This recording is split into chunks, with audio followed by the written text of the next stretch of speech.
Est-ce que ces conseils sont dans la salle? Restez l'accusé et respectez la distance conventionnelle, s'il vous plaît. Oui, moi-même j'entends m'asseoir simplement. Voilà, j'attends alors que vous partiez vous asseoir avant de commencer. Merci. Monsieur Camara. Présent, maître. Quand vous sentirez la fatigue, vous pouvez informer le tribunal. Si vous voulez vous asseoir, vous le direz effectivement également, du moins au tribunal.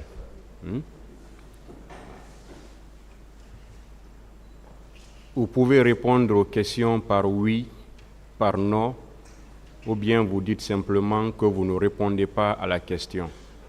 C'est aussi une réponse. En ce moment, le tribunal appréciera. À votre dernière comparution à la barre de ce tribunal, les faits pour lesquels vous êtes renvoyé, vous avez été notifiés. Et à la question de savoir si vous les reconnaissez ou pas, vous avez répondu par la négative.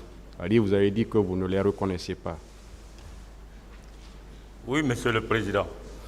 Alors, vous avez la parole aujourd'hui pour dire au tribunal ce que vous savez dans cette affaire. Merci, monsieur le président. Merci, messieurs les assesseurs. Merci également l'ensemble de la Cour. Permettez-moi, monsieur le président, de remercier mon épouse ici, qui ne cesse de m'apporter son soutien dans ce combat difficile. Alors, pour commencer, la question que vous m'avez posée, je dirais que, en ce qui concerne l'événement du 28 septembre, je ne connais absolument rien dedans. Je n'ai posé aucun acte. Je n'ai négocié avec personne. Parce que ma position ce jour-là, j'étais au PM3. Vous connaissez le PM3, c'est une prison qui était située, comme on appelle en ville ici. Alors, j'étais mis en prison par mon chef de service, le colonel Moussa Tchebourou Kamara, ici présent. Vous pouvez lui demander. Je suis resté en prison le 3 août 2009, c'est-à-dire un mois avant l'événement, et que je suis sorti le 6 novembre de la même année. Donc, si vous me posez la question sur les événements du 28 septembre, je dirais que je ne connais absolument rien dedans. Voilà la petite histoire. Je partais un jour à Kagbélé parce que j'ai un petit chantier vers là-bas. Tous les dimanches, je m'y rendais. Donc, à mi-chemin, j'ai été interpellé par le colonel Abou Keita. Alors, il était l'officier chargé de l'organisation des ressources humaines à l'état-major de la gendarmerie. Ça, c'était le dimanche. Donc, il m'invitait de partir le joindre, n'est-ce pas, à l'état-major. Le lendemain, c'est ce qui fut fait. Quand je me suis rendu là-bas, il m'a posé la question de savoir qu'est-ce qui est entre moi et le colonel Keboro.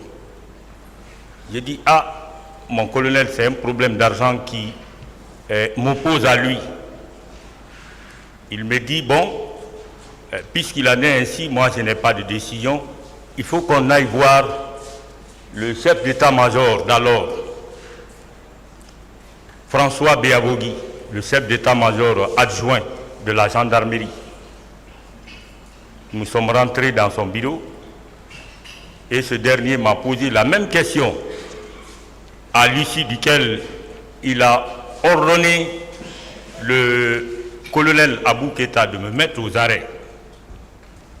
Lui, à son tour, il a appelé le colonel Famoudou Sano, qui était l'officier de garnison de l'état-major de la gendarmerie. Il m'a pris, il m'a amené au PM3. Arrivé au PM3, nous avons trouvé le colonel Baouri, qui était l'officier du PM3. C'est lui qui était commandant d'unité du PM3 là-bas. Donc, il m'a fait rentrer dans la prison, dans laquelle prison j'ai trouvé le commandant Kader, l'officier, le commandant de Bata, le bataillon autonome des troupes aéroportées. Il était là-bas avec moi. Il y avait aussi un certain M. Diallo, qui était de la société Bonsmar. D'ailleurs, je le remercie ici solennellement, c'est lui qui me passait les romans SAS que je lisais souvent, parce que c'était mon passe-temps. Donc, je suis resté là-bas jusqu'au 6 novembre. Le 5 novembre nuit, entre 20h et 21h, c'est le colonel Tamba Gabriel Yawara, qui était devenu commandant d'unité en remplacement du colonel Baouri. Donc c'est lui qui m'a pris. Il m'a dit, ah, mon colonel, je suis venu, pardon, j'étais capitaine à l'époque. Il m'a dit, mon capitaine, il faut qu'on aille voir le colonel Kéboro. Il a besoin de vous voir.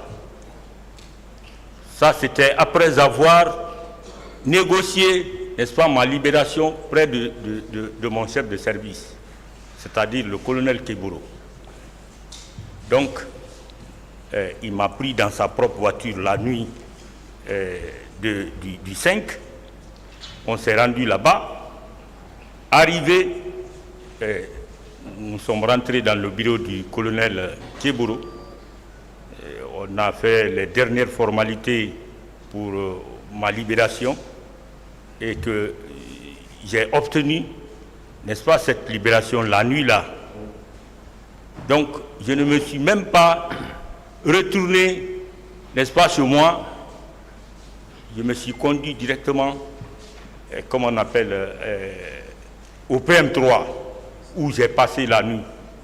Le lendemain matin, je suis sorti aller voir ma maman à la maison et puis on a fait d'autres formalités. Pratiquement, Monsieur le Président, c'est tout ce que je connais dans cette affaire. Je ne me suis pas rendu au terrain, je n'ai négocié avec personne, je n'ai en parlé avec personne. Bien sûr, je travaillais à l'antidrogue avec le colonel Kéboro, mais avant l'événement, moi j'ai été mis en prison. J'ai fait 3 mois, 3 jours. 3 mois, 3 jours au PM3. Donc, même le général Baldé, il nous a rendu, comment on appelle, visite au PM3. Donc, si je vous dis que je connais quelque chose dans cette affaire, vraiment je vais mentir. Je ne suis pas parti au terrain, sauf un seul jour. Le pool des juges m'ont appelé pour me dire « Ah, vous êtes appelé ici parce qu'il y a un certain Surukondé qui dirait que vous étiez son chef de patrouille. Est-ce que vous le connaissez ?» J'ai dit « Je connais très bien Condé. Mais je n'ai jamais eu affaire avec lui. De toute façon, il n'a qu'à venir ici. Si il a des arguments ou il a autre chose à me reprocher par rapport, n'est-ce pas, aux événements du 28 septembre, je suis prêt à l'affronter. Donc, je ne peux pas m'aventurer comme ça sur autre chose. C'est tout ce que j'avais à dire, Monsieur le Président. Je suis à votre entière disposition. Quelle fonction occupiez-vous le 28 septembre 2009? Pardon? Quelle fonction occupiez-vous à cette date du 28 septembre? Je n'avais aucune fonction, Monsieur le Président. Je n'avais aucune fonction, Monsieur le Président. On faisait des services généraux, c'est tout. Aucune fonction. Vous étiez simple agent? Oui, j'étais capitaine agent. Agent simple? Oui. Pas de poste? Pardon? Pas de poste? Vous n'aviez pas de poste? Je n'avais aucun poste. Je n'avais aucun poste. Et qu'est-ce que vous dites par rapport à ceux qui disent qu'on vous a vu au stade du 28 septembre ce jour, le 28 septembre 2009? Je n'ai pas entendu bien. Je dis, qu'est-ce que vous avez à dire par rapport à ceux qui disent que le 28 septembre 2009, ils vous ont vu au stade du même nom? Monsieur le Président, ils n'ont qu'à venir ici. Celui qui a... D'abord, moi, je suis un sortant d'école, Monsieur le Président. Je ne suis pas un officier sac à dos. Donc, je ne peux me permettre, sur une scène d'événements comme ça, là, de façon volontaire, je ne peux pas m'auto-désigner pour une mission, n'importe laquelle. Je ne peux pas le faire. Peut-être, lui, il sait, quelqu'un d'autre lui a désigné pour venir au terrain. Il n'a qu'à venir ici. Qu'il vienne ici me dire exactement qui lui a désigné et me désigner en même temps avec lui pour me rendre au terrain. Moi, j'étais en prison. Je dis bien, j'étais en prison. Vous avez été emprisonné quel jour? Le 3 août 2009. Et vous êtes ressorti quand? Le 6 novembre, un mois avant l'événement, et je suis sorti un mois après l'événement. Ministère public des questions. Merci, Monsieur le Président. Honorable assesseur, Monsieur Ibrahima Kamara Kalonzo. Présent, Monsieur le procureur. Les faits pour lesquels vous comparaissez devant la juridiction criminelle vous ont été notifiés par Monsieur le Président. Je voudrais vous rappeler juste que vous êtes renvoyé devant cette juridiction pour des faits d'assassinat, meurtre, complicité de viol et vol à main armée. Alors, je vais vous poser des questions. D'abord, est-ce que vous confirmez que vous appartenez au corps de gendarmes muté au service d'État chargé, au secrétariat d'État chargé des services spéciaux? Oui, Monsieur le Président. De la Monsieur lutte le procureur. contre le grand banditisme et le crime organisé? Pardon? Vous allez écouter, quand je finis, vous allez... Voilà, répondre. vous allez attendre qu'on vous pose la question. Après, vous répondez. Vous avez compris? Allez-y. Je demande si vous confirmez appartenir au corps de gendarmes muté au secrétariat d'État chargé des services spéciaux de la lutte contre le grand banditisme et le crime organisé. Oui, à cette époque, oui. Vous avez été muté à ce service quand? Je ne me rappelle plus. Vous ne vous rappelez plus? Non. 2007, 2005, 2006, 2009? Bon, c'était en 2009, dès après la prise du pouvoir, 2 mois après, nous avons été, comment on appelle, mutés là-bas. Bien.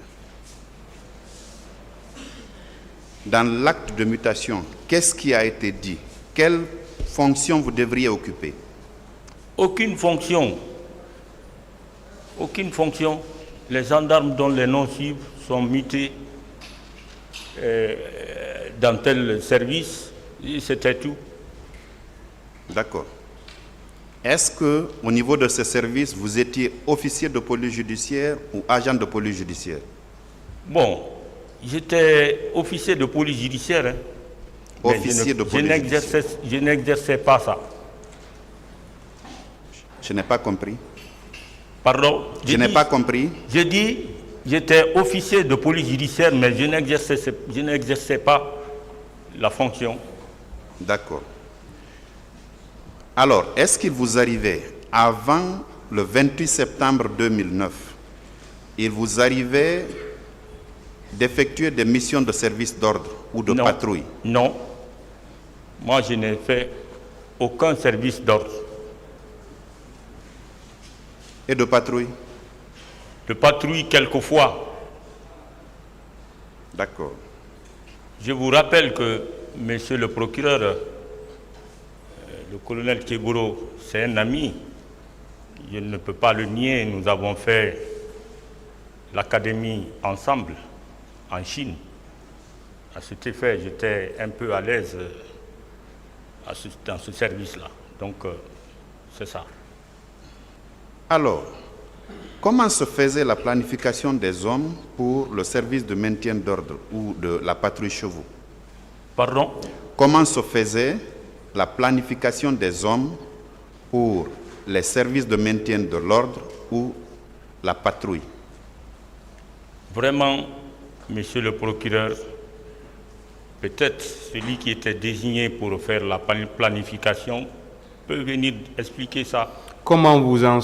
Qu'est-ce que vous en savez? Parce que c'est vous qui êtes à la Je barre. ne sais rien, monsieur le président.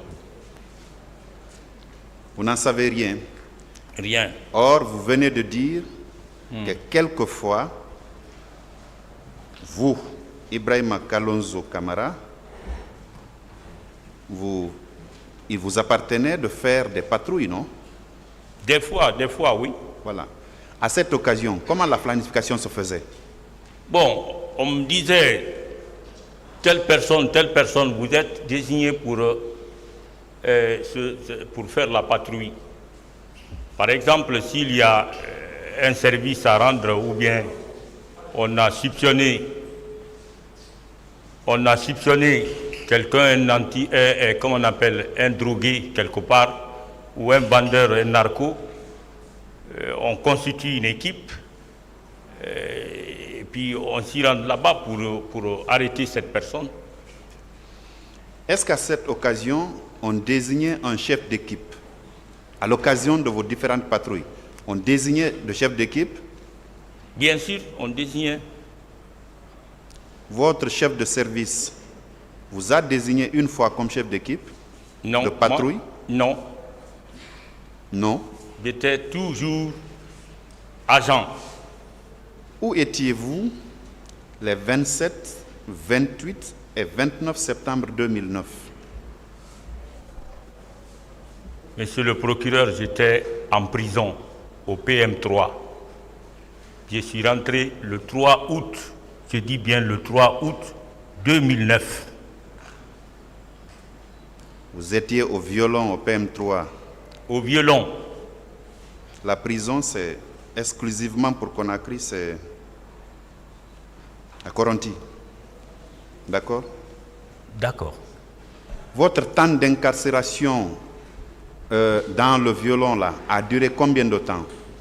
J'ai dit 3 mois, 3 jours, monsieur le président. 3 mois, 3 jours. Si je ne me trompe pas.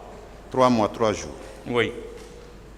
Par quel acte votre hiérarchie vous a envoyé là-bas pendant 3 mois, 3 jours? C'était un billet d'écrou ou un ordre verbal d'incarcération? Bon, un ordre verbal, hein, il m'a dit envoyez-le en prison. Envoyez-le en prison.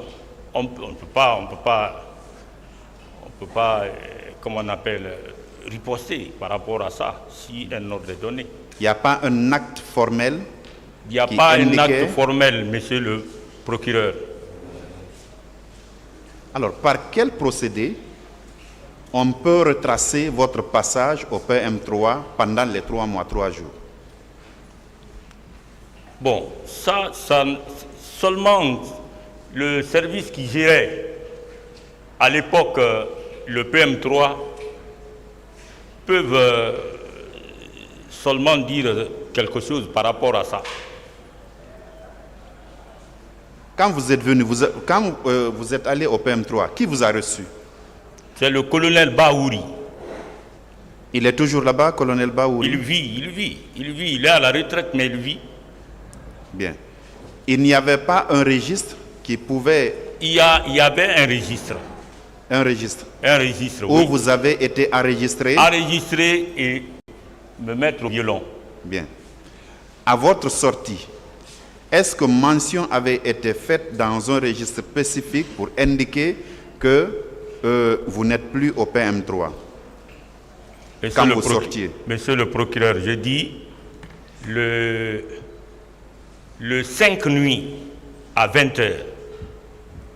Le 5 nuit à 20h, c'est le colonel Tamba Gabriel Yawara. Je crois qu'il est quelque part pour son cours d'école de guerre, peut-être en Côte d'Ivoire, je ne sais pas. C'est lui qui est venu me voir, à qui d'ailleurs je rends hommage ici parce qu'il a fait un bon travail pour moi en négociant près du colonel Kiboro pour ma libération. C'est lui qui est venu la nuit. Il m'a pris, il m'a envoyé au camp Alpha Yaya, dans le bureau du colonel Keboro. À l'issue, je me suis retourné me coucher dans le violon avec mes co-prisonniers. Après, le lendemain, je suis sorti parce que je savais que j'étais libre, personne ne pouvait m'arrêter pour ne pas partir chez moi. Donc je suis parti à la maison. Je reviens sur ma question. Oui. Quand vous sortiez, vous avez, attendez. Suivez.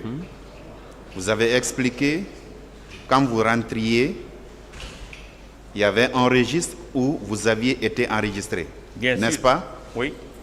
Maintenant, à la sortie, est-ce qu'on vous a donné un document? À défaut, est-ce qu'on a enregistré dans un registre du PM3 pour indiquer votre sortie? C'est le commandant d'unité lui-même.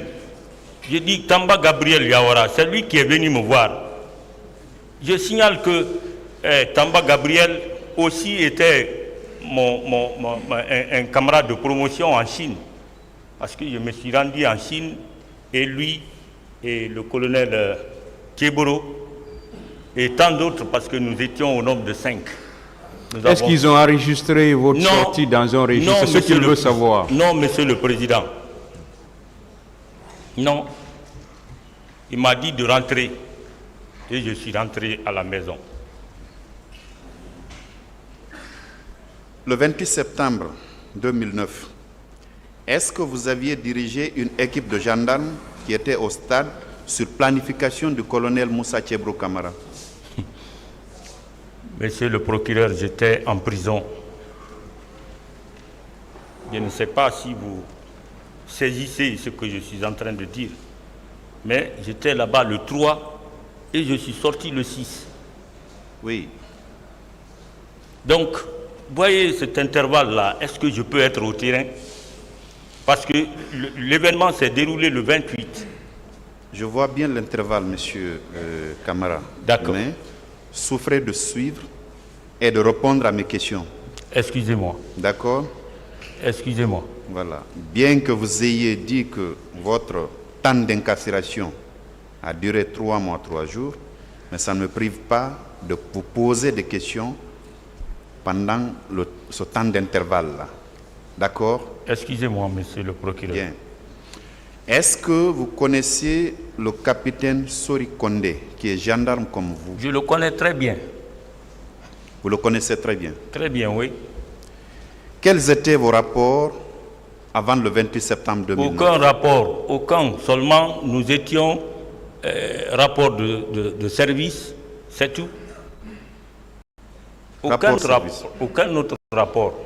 Oui, je parle de rapport parce qu'étant au sein du même service, vous pouvez tisser des amitiés qui vont s'étendre parfois jusqu'au niveau de vos familles. Est-ce que vous aviez des familiarités avec le capitaine Sori Kondé? Non, non, non. Vos relations étaient au froid? Au froid, complètement au froid, parce que, bon, je n'avais rien à faire avec lui. Je viens au service et je quitte, je rentre chez moi. Vous n'étiez pas partis en Chine ensemble? Non, il n'était pas là-bas. Nous étions au nombre de 5. Si vous voulez, je peux vous les citer. Il y avait moi, il y avait le colonel Keburo, il y avait le colonel Liamou, il y avait le colonel Gabriel et Tamba Gabriel Yawara. Bon, c'est ce nom-là qui me revient en tête. À l'occasion des patrouilles, les quelques rares fois que vous avez appartenu à une équipe de patrouille, vous portiez des armes? Non. Non. Même pas un pistolet? Non. Vous avez une arme, vous? Moi, j'ai une arme. Quelle est la nature de votre arme? C'est le PMAK, c'est sur moi. C'est ma dotation personnelle. Vous n'avez pas de pistolet? Je n'ai pas de PA. Je n'ai jamais porté le PA depuis toute ma carrière à la gendarmerie maintenant. Or, un de vos co-accusés disait ici que tout officier a droit à un Colt 45. C'est comme ça que vous appelez? Je dis, je n'ai qu'un PMAK. Comment se fait-il qu'officier de votre État, vous n'ayez pas un Colt 45? Bon, je n'en ai pas, je n'ai pas été doté, donc je ne peux pas en avoir comme ça. Le PMAK que vous avez, c'est une dotation officielle? Officielle, oui. D'accord. Je vous signale que, monsieur le procureur, j'ai été commandant des opérations au haut commandement de la gendarmerie. Ça, c'était après complètement l'affaire là. Alors, je vais vous lire un extrait de la déposition d'un témoin. Je suis à l'écoute. Il s'agit justement du capitaine Sori Kondé, qui est gendarme comme vous, qui a été reçu par le pool des juges d'instruction le 10 septembre 2014 à 9h57. À la page 3 de sa déposition, il dit ceci. Les juges lui ont posé la question de savoir quel était l'itinéraire suivi par vous. Il répond: du camp Al-Fayaya, notre équipe est passée par l'autoroute Fidel Castro pour arriver à l'esplanade du 28 septembre. La seconde équipe a emprunté la route Le Prince. Les juges de poser une autre question. Qui était le chef de votre équipe? Capitaine Sori Kondé répond: c'était le lieutenant-colonel Carlonzo, en service au haut commandement de la gendarmerie nationale. C'est bien vous? Mon nom, oui. Mon nom, c'est Ibrahim Kamara Kalonzo. Bien. Est-ce que vous confirmez, puisque vous appartenez au même service, vous apparteniez au même service que le capitaine Sori Kondé, gendarme comme vous, avec lequel vous avez eu un temps plus ou moins long, est-ce que vous confirmez que vous étiez son chef d'équipe le 28 septembre 2009? Non, Monsieur le Président. Ce qu'il a dit, c'est des allégations purement mensongères. Parce que ce jour-là, le jour du 28 septembre, j'ai dit bien, je redis que j'étais en prison, au violon. Comment se fait-il que votre collaborateur puisse vous confondre à quelqu'un d'autre? Il vous connaît très bien, non? Il me connaît très bien, peut-être. Il me connaît très bien. Vous le connaissez aussi? Je le connais. De par le passé, sa moralité était douteuse? Vraiment, je ne peux peser sa moralité ici. Je ne peux rien dire sur lui de mal. Bien. Mais voyez-vous que ces événements-là se sont produits en plein jour? Bien sûr. Si c'était la nuit, on se serait posé de questions. Pour quelqu'un qui vous connaît, qui vous a côtoyé, avec qui vous avez collaboré, qui indique clairement qu'il y avait deux équipes formées ce jour. Une première équipe qui a pris la route Loprince et la seconde a pris la route de l'autoroute Fidel Castro. Et il indique clairement que vous étiez son chef d'équipe. Même pas une autre équipe, mais l'équipe à laquelle il appartenait. Quel commentaire faites-vous de Je sa ne peux déclaration? faire aucun commentaire. Je dis que c'est des allégations mensongères. Moi, j'étais en prison. Celui qui m'a mis en prison est là. C'était mon chef de service. C'est lui qui m'a mis en prison. Et tous mes collègues savent que j'étais en prison. Donc, je ne peux pas comprendre.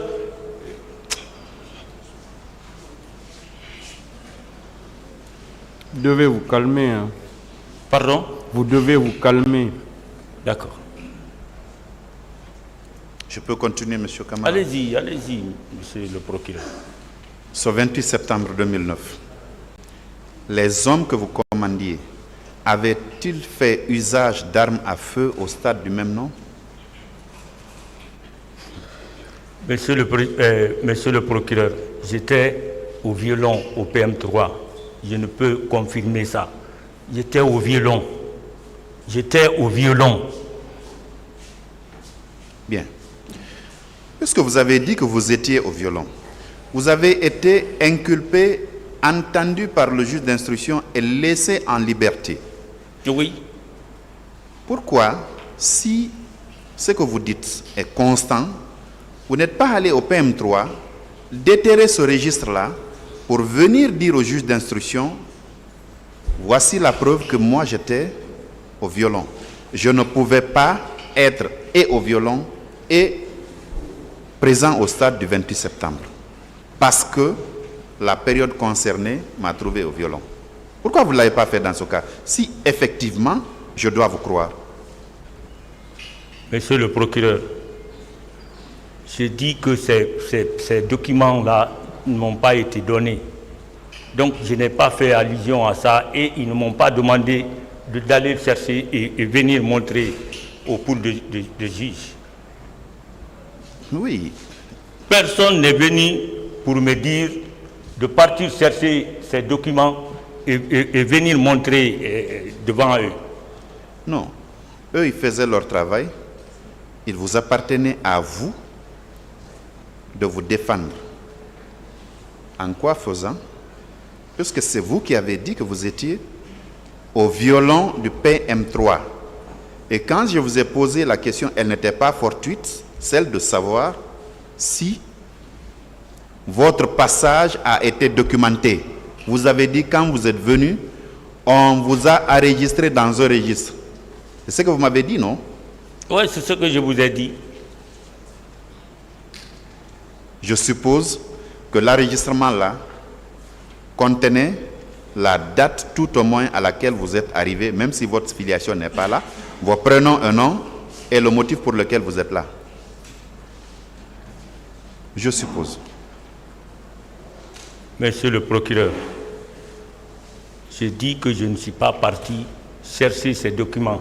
Très bien, le tribunal appréciera. Voilà. Je ne suis pas parti chercher les documents. Pourquoi? Parce que il n'y avait aucune documentation là-bas me concernant. C'est bien vous qui m'avez dit, suite à une de mes